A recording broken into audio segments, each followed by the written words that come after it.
A new report from Royal LePage reveals GTA home prices rose by about 17% last year. When we break it down by housing type, the median price of a detached home was up 22.4% to more than 1.4 million bucks, and condo prices rose by almost 15% to $665,000.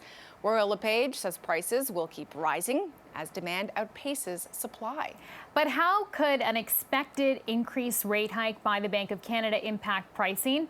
To discuss, we welcome to CP24 tonight Phil Sopher, president of Royal LePage, David Oikle, president of the Ontario Real Estate Association, and Elan Weintraub, mortgage broker and co-founder of Mortgage Outlet. Thanks to all of you for being with us.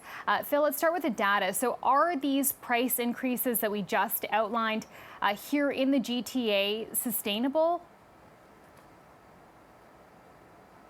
Back 40, 50 years, we've done between 5 and 6% annually. So when you're into any double-digit number, you're into unsustainable territory. When you're into 20% plus territory, it's clearly not going to last for long. And in fact, we are seeing the rate of price appreciation begin to slow, albeit we're still looking at double digits. No question, especially tough for first-time home buyers, many of whom now have no choice but to go the condo route. So David, talk to us about the gap between condo and detached home prices, because that gap has grown quite dramatically.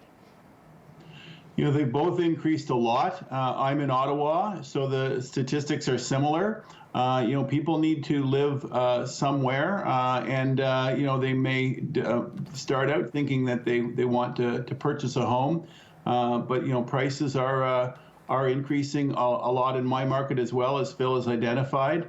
And so the price increases in condos has been pretty similar, you know, year over year in my market as well. And I don't see them slowing down anytime soon, as Phil suggested.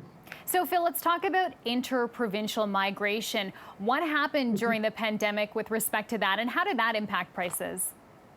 Well, we saw something highly unusual for Ontario.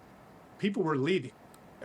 Typically, there are only 3 provinces in this country that grow through the movement of people between provinces. This is taking immigration out of the picture, and that's BC, Alberta, and Ontario.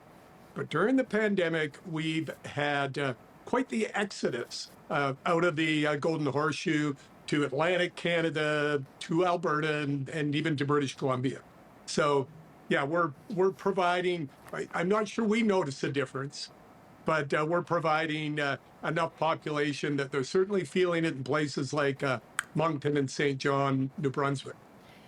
Elan, I'm curious what you're seeing from a mortgage broker standpoint. We've heard the term drive until you qualify. So is that what some of these, especially first-time home buyers, or maybe even people wanting to upgrade with their family to a larger property, have they been mass exodusing outside of the GTA to get those homes, and are they qualifying for them?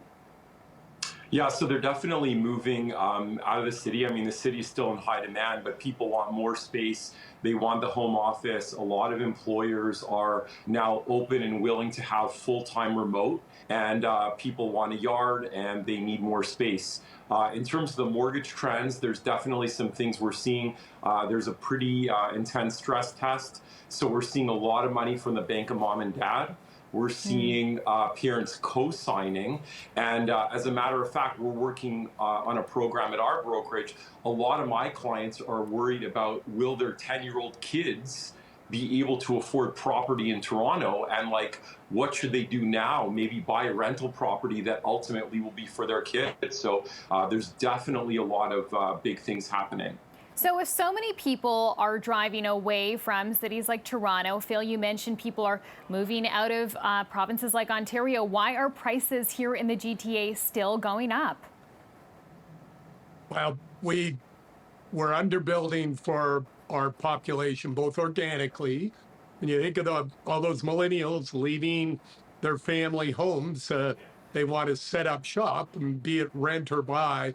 They've got to move somewhere. You add to that the world's most successful economic immigration program, which is bringing over 400,000 people a year, new Canadians in, the majority of which will settle in the Golden Horseshoe, and you have a lot of pressure on a sluggish home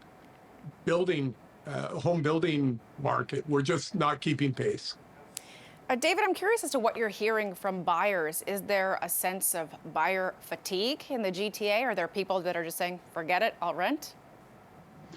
Yeah, I'm in Ottawa, so I think that probably it's similar experience there is that, people are still, I have a bunch of clients. I'm an active trading realtor, and people are continuing to be enthusiastic. And as was mentioned, people can live a little bit further away from downtown because, their jobs are more permanently remote, and either one or both of them can work from home.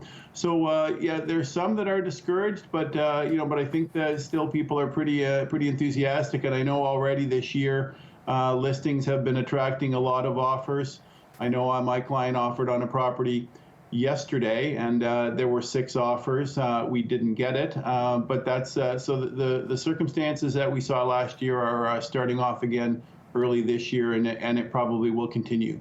Okay, and one of, I think, the driving forces here in the GTA that led to those insane bidding wars last year was that the interest rate was so low, and a lot of people wanted to take advantage of this. So, Elan, many forecasters that we're hearing from now are now expecting this interest rate hike some point this year, maybe more than one of them. Will that, do you think, bring prices down or at least cool off some of these bidding wars? Yeah, I definitely think rates are going to be rising this year, maybe up to 1% in certain segments. But I don't think it'll matter. And when you actually look at the monthly payment on a $500,000 mortgage, if you compare a 1% higher rate, you're looking at about $250 more per month. So $250, sure, it's a lot of money, but in the context of real estate, that extra, higher rate isn't going to fundamentally change someone's equation on real estate. And Phil, I just want to ask you before we leave you about that federal stress test that was put into place in 2017. This is sort of the big first boom we've seen since then. And as we talked about, at the end of a boom, usually you see people begin to defaulting. Is this what you're seeing now?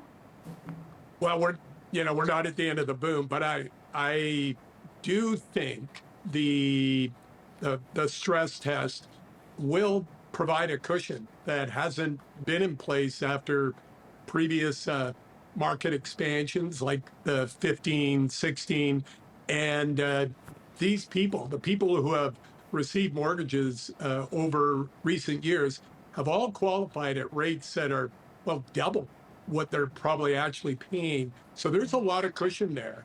And there are tools that policymakers could use to ease any threat to the economy or the market that didn't exist before. So it'll be really interesting to see the impact of the stress test on the market post-boom, which we'll probably see, well, at least by 2023. Okay, good to know. There's an end in sight.